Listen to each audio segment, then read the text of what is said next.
Hello, this is Reverend Don Lewis coming to you from beautiful Salem. And today our question comes to us from Ocean Diva. And Ocean Diva asks whether people's clothes can hold their vibrations, and whether buying things like used clothes is opening oneself to other people's energies and effects which one may not desire. Now, my answer to this is that yes, I do believe that clothing and other personal effects can build up an energetic charge from the person that they belong to. Or in other words, clothing can hold onto people's vibrations. And this is even more true with items such as jewelry, which are more substantial in themselves. Having said that, however, I don't think they hold on to these things strongly for the most part. Clothing in particular, I think very rarely builds up a strong charge from the person who owns it, unless they wear it all the time, and unless they're having particularly strong emotions and experiences while wearing it. There certainly are exceptions where a given piece of clothing may have a very strong energetic charge, but I think they're rare. And the same is true for jewelry. Some jewelry will carry a strong energetic charge from a previous owner, some will not. And what you really have to do is take it on a piece-by-piece basis. For the most part, I don't think that used clothing and things like that really are likely to still be carrying a charge from their previous owners. And if they are, it can usually be cleansed very simply. I think personally just washing it will usually get rid of it. If you want to do more, then you would cleanse it in the same way you'd cleanse anything else, the same way that you might cleanse your ritual space or your ritual tools. It's a very simple process.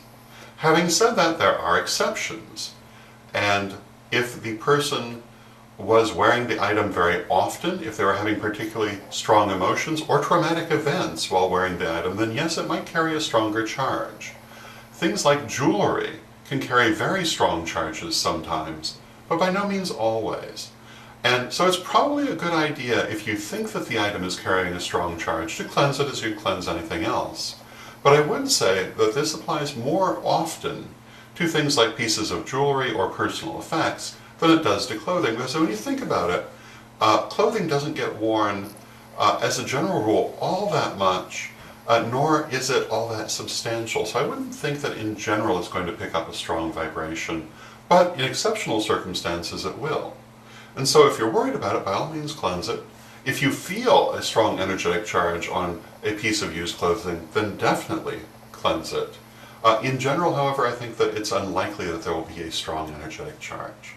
So I hope that answers your question, and until next time, may you blessed be. Hello, this is Reverend Don Lewis coming to you from beautiful Salem. And tonight I have a question for you. With the new year, I am discontinuing my daily tarot reading, largely because it took a great deal of time and was not really attracting that much of an audience. The vlogs will be continuing because they are in fact attracting more attention and are a more practical thing to be doing. But I do have a question, and that is that it seems that they're not really attracting as much of an audience as I would like. When you consider the number of students that we have at the school, the number of people in the Correllian tradition, I would think that there would be a lot more people who would be interested in a vlog that is basically a series of mini lessons. So my question to you is, why are not more people watching? And what can be done to perhaps increase the viewership? As I go into the new year, this is something that's very much on my mind, because my time is taken by many, many different things. And so I want to make sure that they're having the greatest effect that they can. And I also want to make sure that people really want them. So if anyone has suggestions for how I can get the word out about the vlogs a little more, how people might be more interested in them, things I can do to make them more interesting in themselves, please do let me know. And you can talk to me in the comment section at MagickTV, or you can email me at donlewishp@aol.com. And I thank you for your input, and may you blessed be.